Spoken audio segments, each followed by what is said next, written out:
right, so let's do something different this time. I'm going to do all of SmackDown in one fell swoop, merely because really there was WrestleMania's right around the corner. It's literally next week. There really isn't going to be much in the way of story furthering going on for the next couple of weeks. So let's just talk about SmackDown in its totality. Again, I'm going to do the old bringing everything together. So we're going to start with Edge. So Edge starts the show talking about Daniel Bryan and how he's roadkill on the way to WrestleMania, and that he should have seen a manipulative, manipulator coming, an opportunist. Daniel Bryan's an opportunist, and so he said Adam Pearce doesn't understand what he's done. Later, he would tell Adam Pearce he made the worst decision in the history of WWE. I don't know about that. I think that Katie Vick was the worst decision ever made in WWE. But, I mean, your mileage may vary on which you find to be very offensive and what's... Well, actually, Katie Vick probably won't even be the worst idea. I think maybe Lita getting hit with the chair and having a miscarriage, another one of the worst ideas in WWE history. The idea of Snitsky, period, while we're on the subject. It wasn't my fault. And then the yellow teeth, another pretty bad idea that WWE put together. How many more can I come up with off the top of my head and within just using Raw? Or how about Booker T and Kurt Angle, the gutter sluts angle, where Kurt Angle wanted to fuck Charmel. That seemed like that's a pretty big problem for most people. The people like you promo Triple H cut on Booker T, pretty big problem. The I'm pretty sure that Adam Pearce's bullshit triple threat match is not going to get banned from Peacock, like the DX blackface segment. I'm pretty sure it's not going to get banned, even though it probably should be. Anyway, the purpose of Edge cutting this promo is basically to remind us that the Rated R Superstar is back. He is now the Rated R Superstar. I hate that they did this because Tommaso Ciampa just did this too. Like he literally just did this whole, you want to know if the Black Heart is back? You really want to know if I still got it? And it's like, they're cutting the same promo. Well, Tommaso Ciampa's promo was so much better than this, but it had different goals. And this one was basically a heel Edge promo where he's calling Daniel Bryan a manipulator and all that type of stuff. But and saying that he's the man that both Daniel Bryan and Roman aspires to be, which is a legend, which is a Hall of Famer, and he's going to be world champion. It's like, okay, cool. I don't have no problem with this. I have no problem with this. So we move from Edge to Adam Pearce and Sonya Deville. They're hanging out with Paul Heyman. Heyman wants a hold harmless agreement between Jay Uso and Daniel Bryan and they just made it clear, even though a little bit earlier Edge has said that he wouldn't, kind of wouldn't mind if Daniel Bryan didn't make it to WrestleMania. He wouldn't mind. It would make his job a lot easier, make life a lot easier. And so in this segment, you have Paul Heyman saying basically like, Jay Uso's, we don't want Jay Uso to be responsible for what happens to Daniel Bryan, just in case. And so, Adam Pearce is not in, he doesn't really want to do it. But Mandy Rose, but Sonya Deville's like, okay, whatever you say, we can go do that. And so Jay Uso is now not responsible for anything that happens to Daniel Bryan in the main event. So then Adam Pearce, now Edge and Paul Heyman, they have a conversation where they start talking, Heyman starts talking about math. He's talking about the math of this whole ordeal. That, mathematically, everybody's chances goes down because there's another person in the match. So, who's screwed here? Edge being screwed and Roman Reigns is being screwed. So they want to do something. They're kind of leaning towards, through the story of the night, that they're going to do something to Daniel Bryan. That they're going to take him out. They're going to link up. The two heels are going to link up to take Daniel Bryan out. And Daniel Bryan isn't the purest driven snow babyface either. But it's pretty clear they're plotting against him. So I mean, you're supposed to think that this guy is the good guy. He did work for his spot. He is not obligated to let, the Royal Rumble winner get a one-on-one title match. I mean, especially if he didn't get a one-on-one title match, why should he let the other guys get one?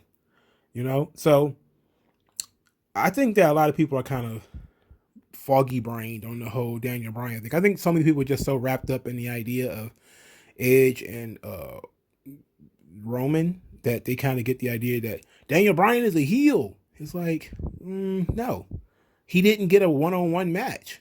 He had the match at Fastlane and he got screwed. He got hit with a chair. Like at any other time of the year, that would warrant a rematch. At any other time of the year, that would warrant a rematch, and people will say, yeah, you're right. You should get a rematch. You got hit with a chair, and that's how you lost. But for some reason, in this instance, people are kind of like, oh, he's just throwing a tantrum.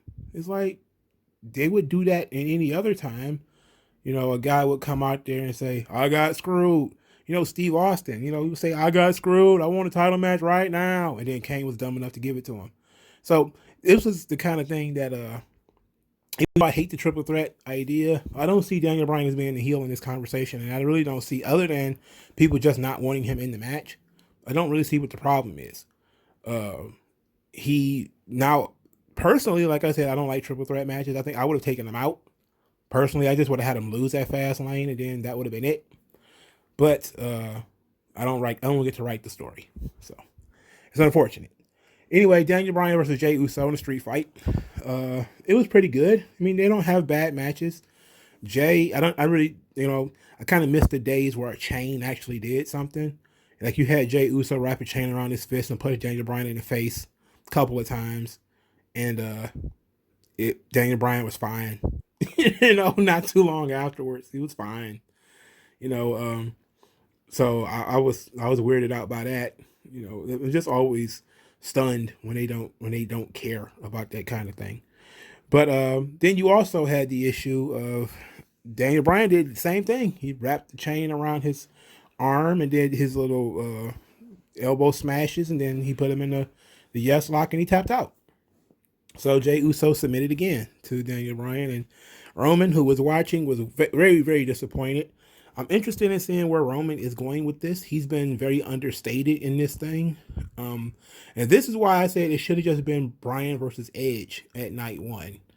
And then Roman versus the winner on night 2. Because he's been taking a back seat in this situation. That's always the case with the triple threat match. There's always somebody that's underutilized. And somebody just in the match for a random reason.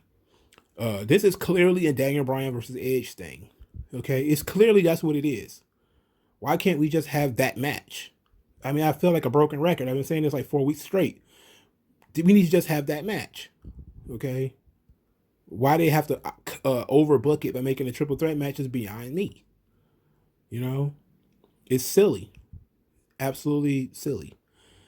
In any event, after he wins, the plot to hurt Daniel Bryan has failed because Jay Uso lost, and Daniel Bryan goes on the offensive. He goes over and he attacks Edge, knees to the face, throws him 3 times against the ring post, just absolutely obliterated him. And then Roman, he goes after Roman. Roman throws a chair at him, and then that didn't work. And then after a running knee, he puts him in the yes lock too. And we end Smackdown with Daniel Bryan down, Edge and Roman both laying on their bellies. Well, Edge is kind of dizzy, kind of messed up, and Roman's down. And Daniel Bryan is chanting, yes. And, not necessarily against what we're doing here with Daniel Bryan, but I don't like triple threat matches. And nothing's going to change my mind on that. Nothing's going to change my mind on that. I don't like triple threat matches. So the next thing I guess we could talk about was Otis, Chad Gable, Rude and Ziggler versus the Mysterios and the Street Profits. So it was announced that the WrestleMania edition of Smackdown that will feature the Tag Team Championship match, will be a Fatal 4-Way match featuring these 4 teams, and the Andre the Giant Memorial Battle Royal. I saw a lot of people complaining about this. They'll say, oh, well, what are you doing? What are you talking about? Why is the Memorial Battle Royal not on WrestleMania? Why is it happening at the Thunderdome? Well, this is what for starters, Otis and Gable beat, Otis. He pinned Montez Ford, I believe it was, with the flying splash. Match was all right. It was just basically a warm-up match. Now, to talk about why this match is, the WrestleMania edition of Smackdown, it's actually a good idea. It should be noted, and I'm surprised nobody else caught on to this, that Drew McIntyre once said that when the fans comes back, he wants to be the first person out there. So I think that's kind of a clue to what we're going to do at WrestleMania. But the point was, they didn't want to give the crowd the first thing that they see is a battle royal. They want to have something hot. Like, they want to give, this is going to be something special because the crowd has not been there for a year. So they want to give the crowd something really hot to start the show. And then you can't just not have a Andre the Giant Memorial Battle Royal. Okay, so they basically using SmackDown as a teaser to say, oh, well, this is the stuff we didn't want to put on WrestleMania. Now, of course, the question then is, where's the women's battle royal? Is they going to have the women's battle royal on Raw? Maybe the Raw after Mania? Maybe on one of these pre-shows, a pre-show for the next day, which I think is probably going to be, because I think that's what night 1 is all about. Night 1 is going to be, the crowd is new, crowd is fresh, what's going to happen here. And then the next day is going to be a little bit more normal. We're probably going to have a pre-show match where there probably isn't going to be a pre-show match on day 1.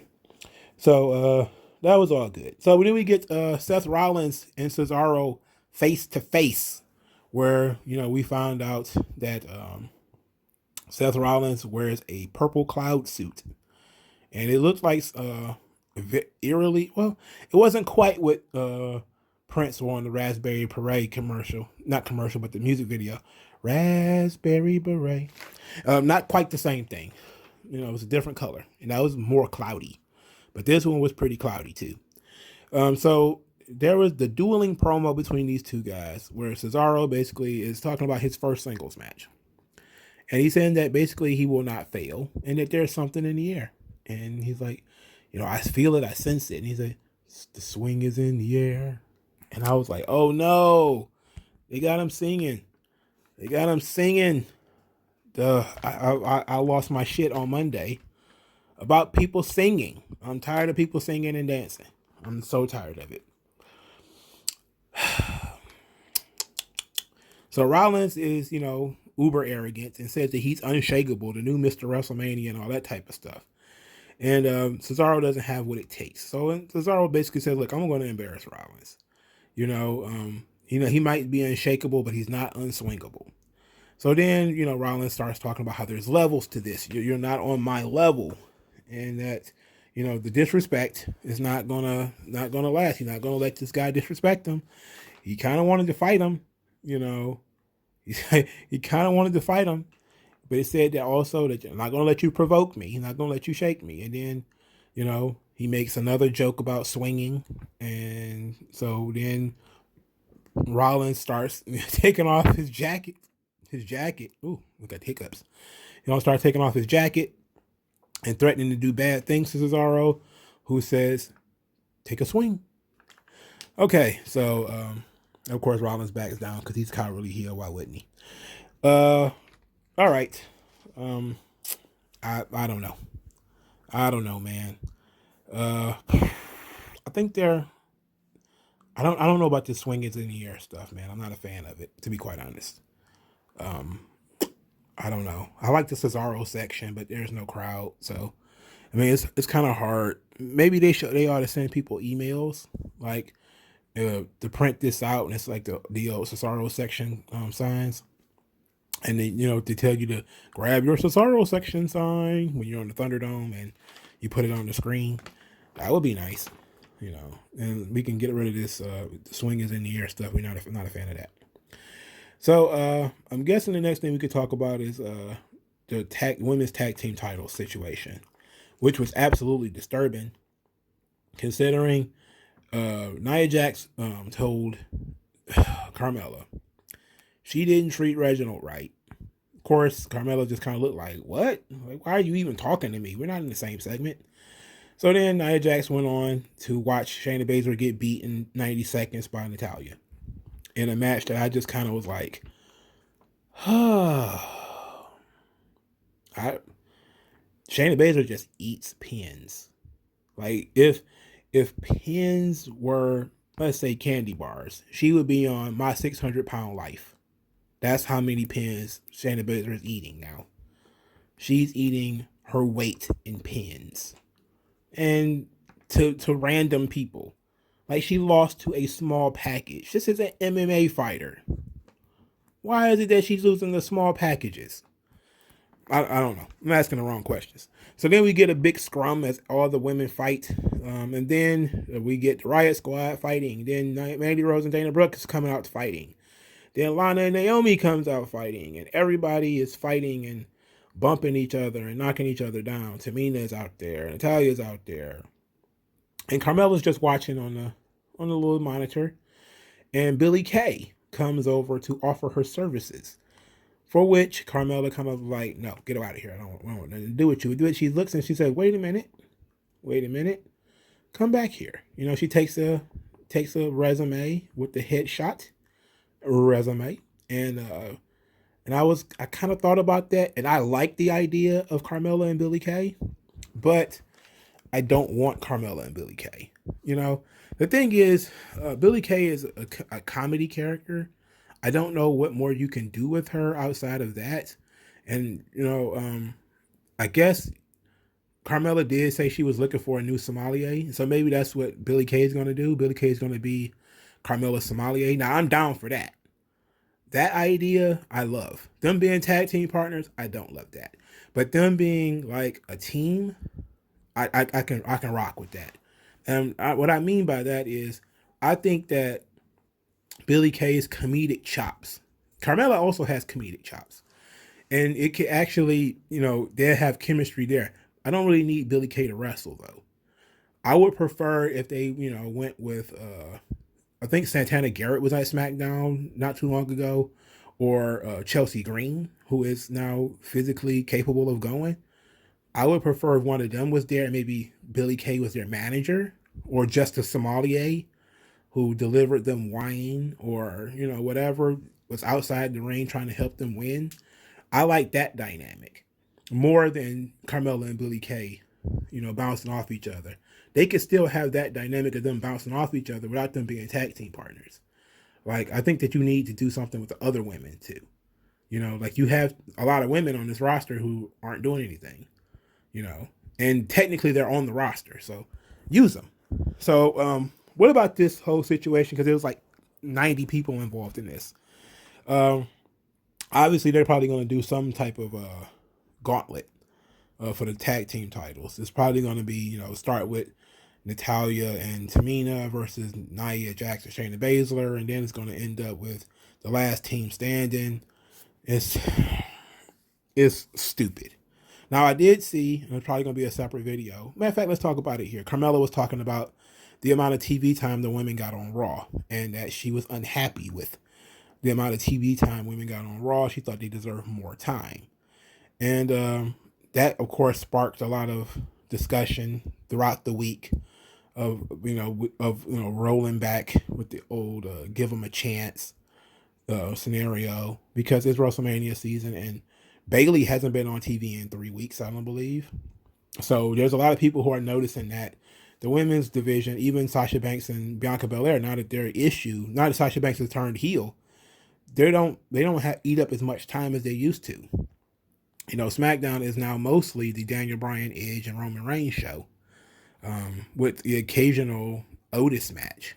You know, so I get it. You know, I get it, but at the same time, I don't know what to say. WWE does not care about anybody other than the Four Horsewomen. We already know this. You know, we already know this. So you should already have it in your mind that they're not going to give that much time to any woman on Raw. You know, they're not going to give that too much time to any woman on SmackDown. If they're not going to give that time to Sasha Banks or Bayley, probably not going to give it to you either. I mean, they would rather give it to some guy. And you could have, you know, taken some of these segments and made them women's segments, but so what? It is what it is. You know, I understand that people are upset. I understand why people are upset. I just don't care. So Sami Zayn and Logan Paul, they had their segment and it was not that bad. Sami Zayn was wearing a shiny suit. It was like a gold shiny suit.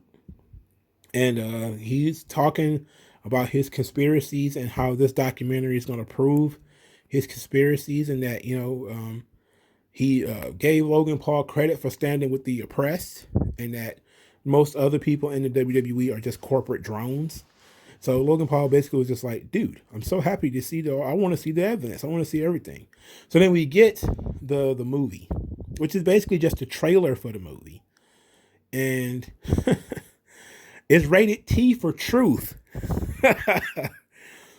And it has some funny gags in it. You know, him being nutty, talking about zebras, how he has developed a dislike for zebras because of the referee screwing him over. And and he asked if he was a flat earther. He's like, flat earth has nothing to do with this. Does it? And of course he thought this was a big masterpiece. He thought it was great. See, this was not bad, because as comedy goes, 1, it was funny. 2, it was original. I didn't know what to expect. 3, it's well within his character, and it makes sense for him to, you know, be trying to prove his point after these many months of him yelling about conspiracies. So he's really, you know, this was really good. You know, not all comedy is bad. Not all song and dance is bad, but you just can't have so much of that shit on one show. So, Sami said it was a cinematic masterpiece. Logan Paul says it was compelling, but he had talked to Kevin Owens, and Kevin Owens had said that, you know, Sami Zayn was delusional. So then Sami starts to basically spaz. And he's like, no. You're my guest. You're my guest of honor at WrestleMania. You're my guest. You should be on my side. You know, and I don't care what Kevin Owens thinks. I already know what Kevin Owens thinks. I want to know what Logan Paul thinks. And before Logan Paul got a chance to respond, Sami Zayn ate a stunner. And of course, then afterwards, while he was down, he did the old talking to the guy while he's down during the stunner. And basically said that, you know, as long as Sami Zayn keeps acting dumb, he's going to keep eating stunners. And he's going to have to beat some sense into him, because Sami Zayn not too smart. Not too smart at all. Not very smart at all. So then Kevin Owens later says that, you know, the stunner was a message. That, you know, he can stun anybody, anywhere, anytime. And then, which is a stupid message. Let's be honest.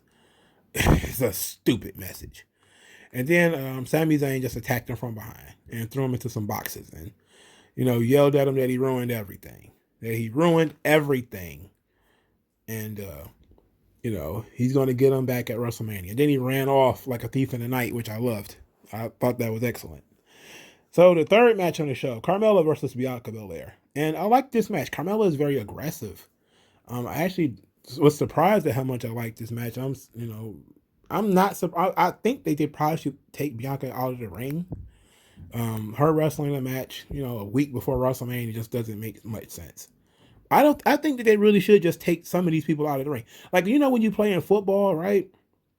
Or you know, when you go into the playoffs, if you cinch your playoff berth, you sit down your starters, right? Like, you don't take the risk of, you know, you're a 10 and, you know, you're an 11-5 football team or whatever.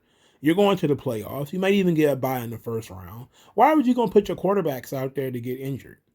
I wouldn't even have Bianca Belair out there wrestling. Just like I wouldn't have Sasha Banks out there wrestling. This is where you're supposed to bring in your Billy Kays and your Chelsea Greens and your Santana Garretts and all these people.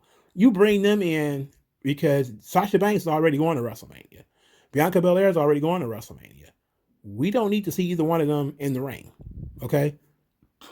And I think that's something that needs to be changed too. That's something we need to implement. Or we need to suggest when it comes to wrestling. We need to suggest that they start benching their starters.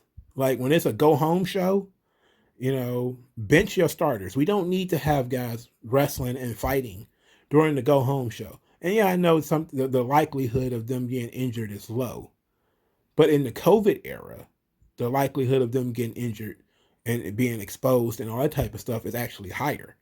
So just had them do pre-tape promos or whatever, and then send them home. Like let the other people come in. Now is the time to start using people that we don't normally use.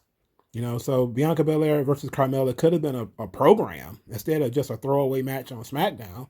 Could have been a program coming out of the show. When Bianca Belair won, you could have just programmed her with Carmella, especially if Carmella's going to be in this group with Billy Kay or whatever. Then you could have booked them against each other, and they could have had a real storyline. That could have been fun, because Carmella is actually not that bad, if we're being honest. She's not bad at all. Okay, then we get after the match, Sasha Banks tried to attack Bianca Belair again, tried to put her in the bank statement, but Bianca Belair resisted it, and then she didn't retaliate. She caught Sasha Banks trying to attack her from behind. Sasha Banks actually did hit her, didn't knock her down because she was kind of bigger. She's so much bigger, and she was like, "No, I got you at WrestleMania." And I don't know how I feel about Bianca Belair being so passive. The being attacked and then not attacking back. But in the promo that she said before the match, I actually enjoyed this because she talked about that, she wanted to see the real Sasha Banks. She wanted to see the ruthless win at all cost Sasha Banks. Because when she wins the women's championship, she doesn't want there to be any excuses. She don't want there to be any excuses. They don't want there to be any questions. And so I think I get why she's resistant to engage with Sasha Banks. Because of that, like why injure her now? Why beat her ass now and risk her injury going into WrestleMania where you can win the title? You only got to wait a couple of more days. So I guess I can get that. I can get behind that.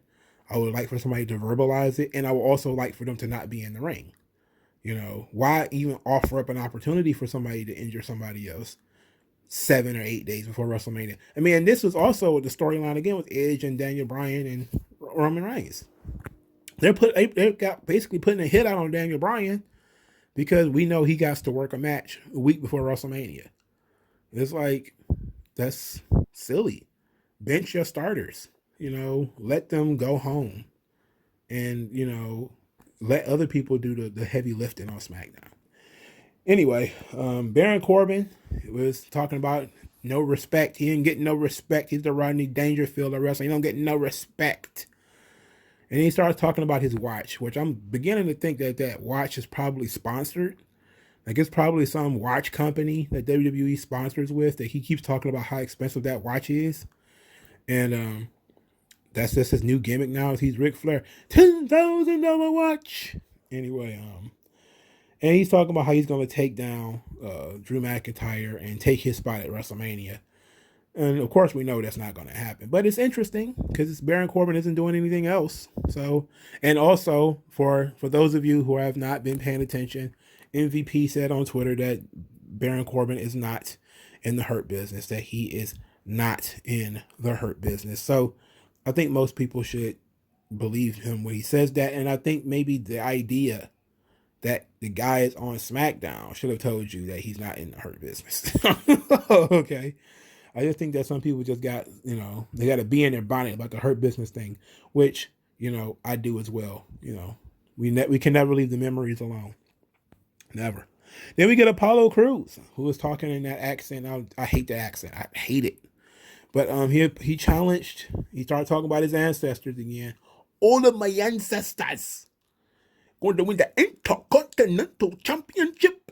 And he talked about a Nigerian drum fight where it's no rules, no limitations.